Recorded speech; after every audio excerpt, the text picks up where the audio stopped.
Bonjour, je suis Alexis Pinault et vous êtes sur le podcast des gens qui sont curieux, qui ont envie d'apprendre et de comprendre simplement les tendances et évolutions technologiques pour mieux appréhender et conquérir le monde de demain.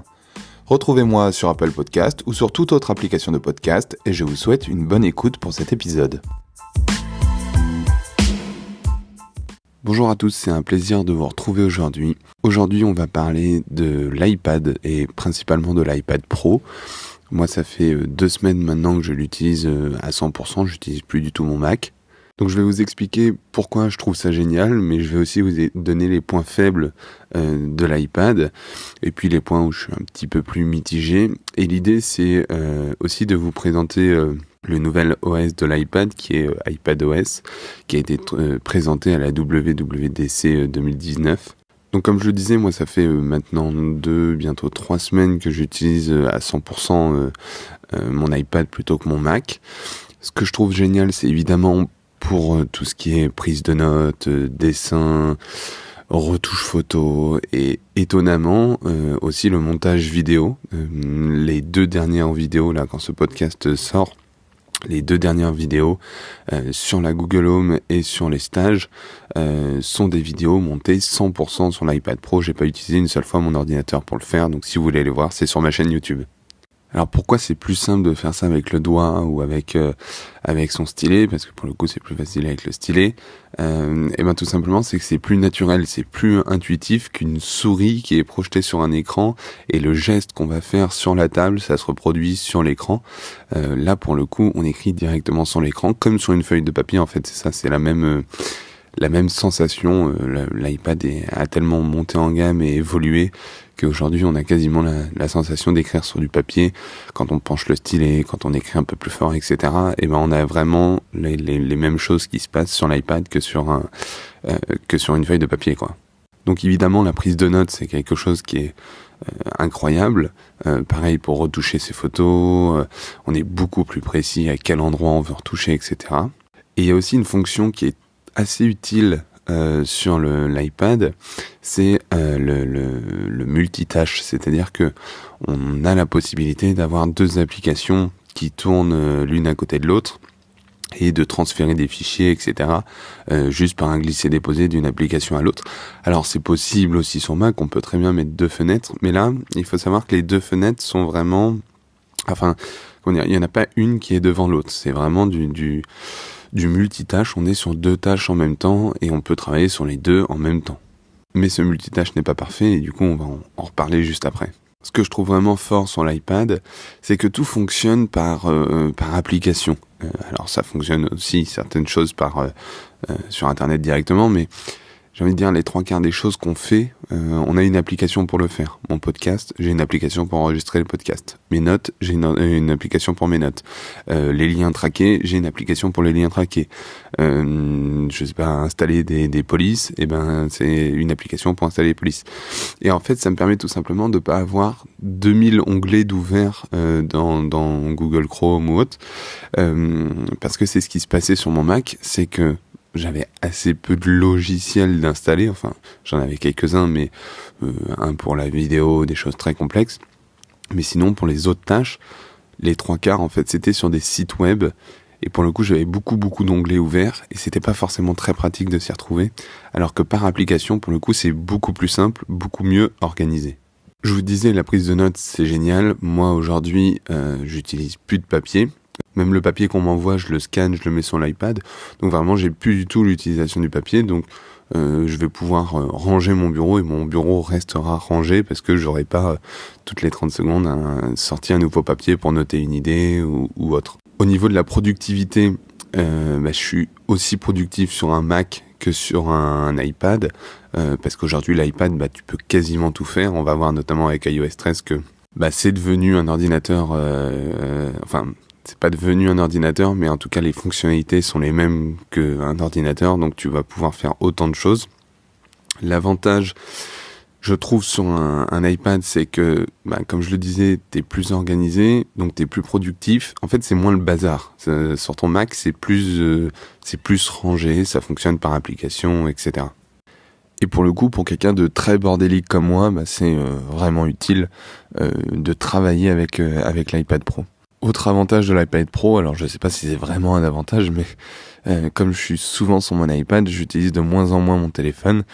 Je suis de moins en moins déconcentré par les applications parce que du coup sur l'iPad Pro j'ai vraiment travaillé les applications, les notifications pour pas être dérangé toutes les 30 secondes. Mais du coup quand je désactive les notifications sur mon iPad Pro, le temps de me concentrer sur une tâche, je vais pas forcément sur les notifications de mon téléphone. Le téléphone, j'utilise dans le métro, quand je sors, etc. Mais c'est vrai qu'au travail, j'utilise assez peu mon téléphone, tout simplement parce que, pour le coup, je retrouve la même chose sur l'iPad Pro, que c'est plus grand, c'est plus beau, et quand je repasse sur mon téléphone, maintenant, je prends moins de plaisir à l'utiliser parce que l'écran me paraît vraiment très petit. Donc voilà, je sais pas si c'est un bon avantage, mais c'est quelque chose voilà, c'est une habitude que j'ai remarqué, j'utilise beaucoup moins mon téléphone. L'iPad Pro, l'avantage c'est qu'il est très performant, il est très rapide, donc ça, il n'y a aucune latence de ce côté-là, c'est vraiment très pratique à utiliser pour faire tourner même des grosses applications. Il est assez compact, il est très fin, il est pas lourd, et au final, il y a des choses, des fois, par exemple, moi j'ai un vieux MacBook, c'est un MacBook de 2011. Bon, c'est un MacBook qui est un petit peu lourd, etc. Mais franchement, il fonctionne encore bien, et pour ça, je suis très content de l'avoir. Mais par exemple, parfois, j'hésitais à le sortir dans le train, etc. Non pas parce que ça allait gêner les autres, parce qu'il était tout petit, mais c'est juste qu'il est plus lourd, il fallait l'ouvrir, etc. Là, mon iPad, hop, je pose sur mes genoux, en même pas 5 secondes, il est allumé, opérationnel, je peux faire ce que je veux dessus, quoi. Donc c'est vrai que j'ai tendance à beaucoup plus le sortir dans le train, même tout le temps, alors que mon Mac, j'étais plutôt sur mon téléphone, j'osais pas trop des fois sortir mon Mac, j'avais l'impression que ça allait être compliqué à tout installer, etc. Comme je vous disais, il y a quelque chose qui est super aussi, c'est que je peux scanner tous mes documents et les ranger. Donc j'ai de moins en moins de papier même que je reçois. Je reçois une lettre, je le scanne. Alors j'utilise Dropbox, donc avec Dropbox je le scanne et hop, je mets directement dans mes documents. Et ça pour le coup c'est hyper pratique d'avoir tous ces papiers, que ce soit ces notes, ces courriers, etc. et de pouvoir les retrouver hyper facilement. J'utilise aussi une application pour les podcasts, donc ça c'est hyper simple à faire aussi, les podcasts. Donc ça s'appelle, alors je sais pas si je le dis bien, mais Anchor, donc A-N-C-H-O-R, cette application qui existe aussi sur mobile et qui pour le coup est vraiment très cool. Alors pourquoi je vous parle notamment de cette application ? Ça revient totalement à ce que je disais, où il y avait plus d'applications et au final on avait moins de... Alors j'ai envie de dire de bidouillage à faire, parce qu'au final sur un Mac ou sur un PC on a pas mal de bidouillage à faire. On va faire avant j'enregistrais mon son que j'ai importé sur mon Mac, ensuite j'enlevais le bruit, ensuite je le travaillais, etc. Ensuite je l'exportais, ensuite j'allais sur internet pour le mettre sur une plateforme, etc. Là par exemple avec Anchor, je branche mon micro directement sur mon iPad et j'enregistre directement sur l'application, je monte sur l'application, je clique sur envoyer, c'est envoyé sur toutes les plateformes. Donc quand je dis qu'on gagne en productivité et qu'on gagne en simplicité, en fait il y a moins de bidouillage et il y a des applications qui nous permettent de faire chacune des fonctionnalités dont on a besoin, et ça de façon beaucoup plus simple. L'avantage c'est qu'on a vraiment une application adaptée pour tout ce qu'on veut faire, et quand je dis qu'on a des applications adaptées pour tout, c'est qu'aujourd'hui, par rapport à ce que je faisais avec mon Mac, j'avais fait la liste de tout ce que je faisais sur mon Mac et de ce qu'on pouvait faire ou pas faire sur l'iPad. Il y a 98% des choses aujourd'hui que je faisais sur mon Mac que je peux faire sur mon iPad, et c'est pour ça que je l'ai pas ouvert depuis que j'ai mon iPad pour le moment. Alors maintenant, je vais vous parler des quelques soucis que j'ai rencontrés. Alors soucis ou choses un peu moins pratiques. Par exemple Excel ou Numbers, voilà, c'est des applications qui, alors on peut tout faire dessus, mais c'est vrai que c'est un petit peu moins pratique que de l'utiliser sur un Mac, voilà, parce que le tactile, voilà, quand on doit cliquer sur des cases très précises ou les étendre, etc., on n'a pas le clic droit, on n'a pas le clic droit, donc voilà, c'est un petit peu plus galère, mais je pense que ça va s'améliorer au fur et à mesure. Actuellement, on n'a pas le alors on a le multitâche, mais on n'a pas le multitâche sur la même application. C'est-à-dire que moi, par exemple, je fais énormément de présentations avec Keynote ou PowerPoint, Et du coup, j'aimerais bien avoir, par exemple, 2 PowerPoint ouverts l'un à côté de l'autre. Aujourd'hui, c'est pas possible. Mais on va le voir que dans iPadOS, ça va être possible, justement. Donc, du coup, je peux pas copier, par exemple, une slide Keynote sur une autre Keynote en cours, parce qu'il faut tout simplement que je peux en ouvrir qu'une à la fois. Donc ça, pour le coup, c'est un truc un peu embêtant pour moi.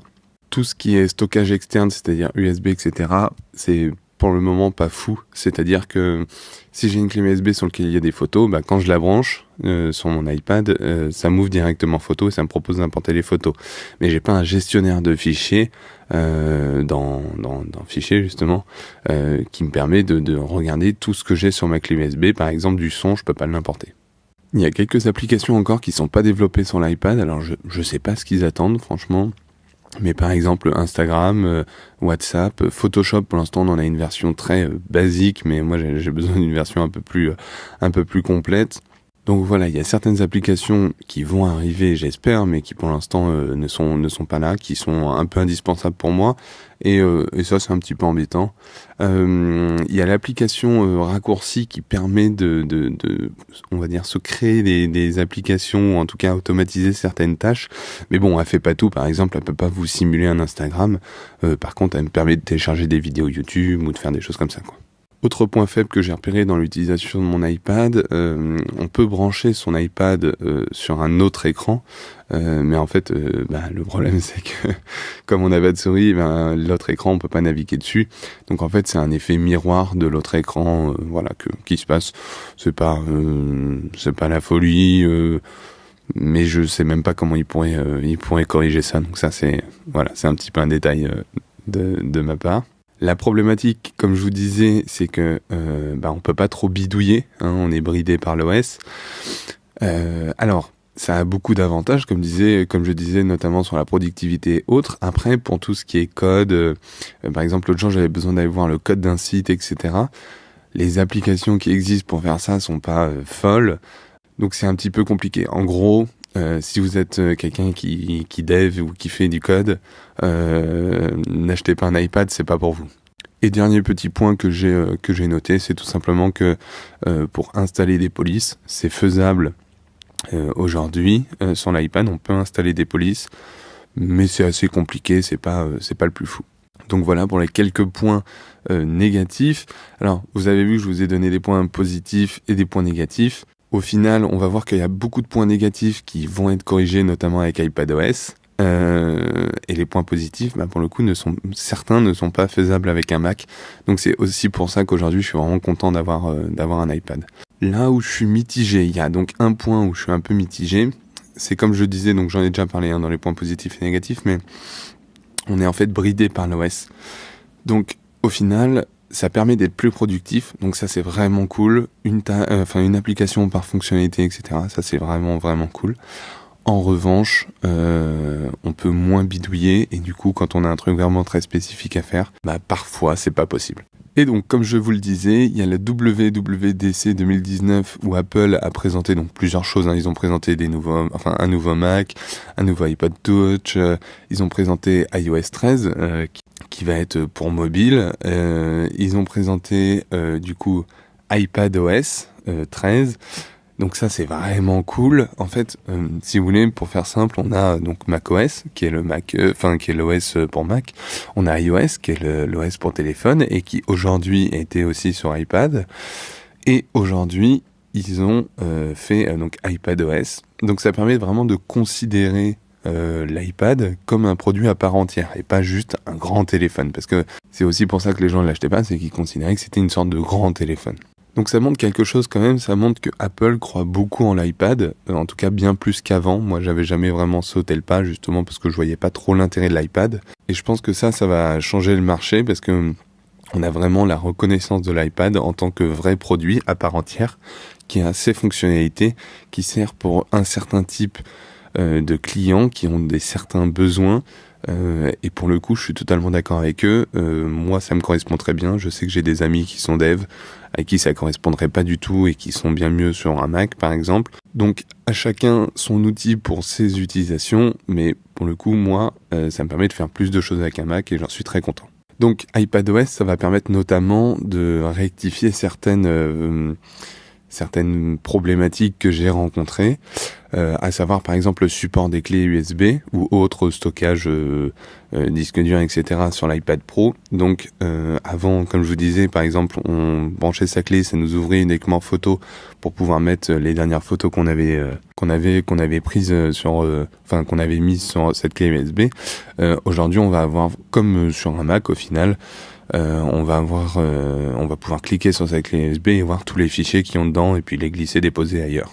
Pareil, dans l'application fichier, on va avoir une nouvelle vue avec plusieurs colonnes parce qu'actuellement, on a juste nos dossiers, on clique sur un dossier, ça ouvre ce dossier, on a les dossiers dans ce dossier, on clique sur un dossier. Aujourd'hui, on fonctionne étape par étape, alors que là, ça va être un peu plus comme sur iPad, on va avoir 2-3 colonnes et puis on pourra naviguer dans les dossiers de cette façon-là et du coup revenir directement au premier dossier sur lequel on était, à la racine en fait de notre projet, quoi. Alors ils vont mettre à jour Safari, il va être plus puissant, il va ressembler plus à un Safari qui existe sur les Mac.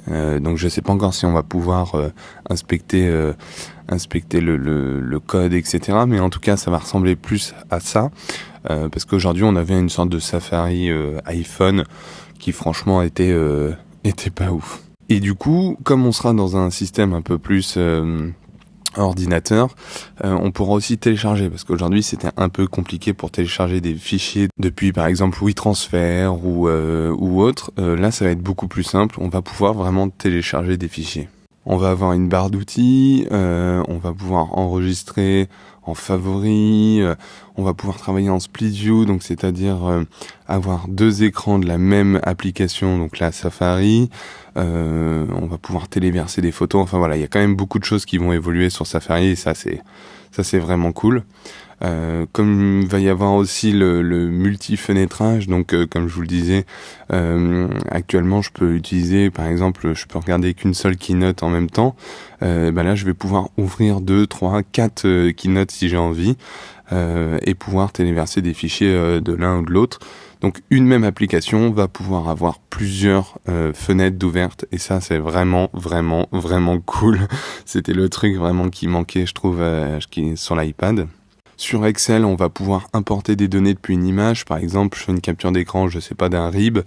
Je peux très bien importer les données depuis cette image. Donc ça va lire l'image, ça va tout simplement m'écrire le RIB pour pouvoir l'avoir en fichier texte, quoi. On va également avoir la possibilité d'utiliser une souris.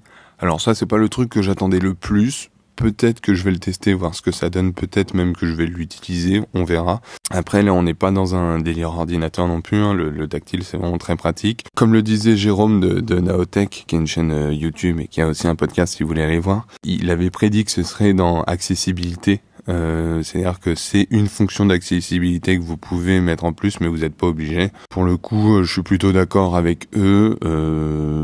C'est en fait ça, le tracker va simplement remplacer le doigt. Donc, est-ce que c'est vraiment utile ? Je sais pas. Peut-être pour aller sur du Excel ou autre, comme je disais tout à l'heure. Mais voilà.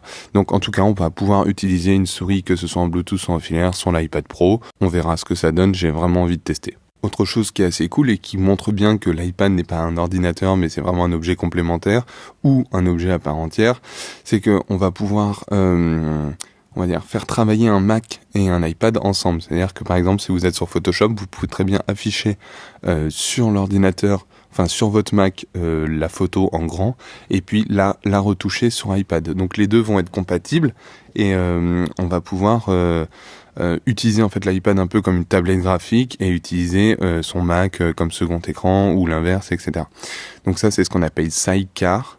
Et ça peut être vraiment intéressant. J'ai hâte de pouvoir tester pour le coup. Ce qui est cool pour les Macs, c'est qu'il va y avoir un portage d'app des applications iPad vers Mac.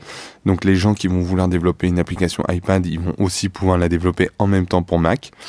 Ça, c'est assez cool, et je pense qu'en plus, ça va permettre aux développeurs de faire plus d'applications iPad, donc ça, j'ai vraiment hâte. Et dernière chose, quelque chose que Apple a beaucoup amélioré, qui est très malin, c'est l'application Feedme qui va être améliorée. Donc, alors pour ceux qui ne savent pas ce que c'est tout simplement, ça nous permet de retrouver notre Mac, notre iPad, notre téléphone, si on l'a perdu. Alors normalement, il faut être connecté à Internet, mais là justement ils vont l'améliorer et ça va pouvoir être activé hors ligne. Alors comment ça fonctionne ? Tout simplement, imaginons que, je sais pas, vous faites voler votre téléphone et le mec est dans le métro. Donc le mec capte pas.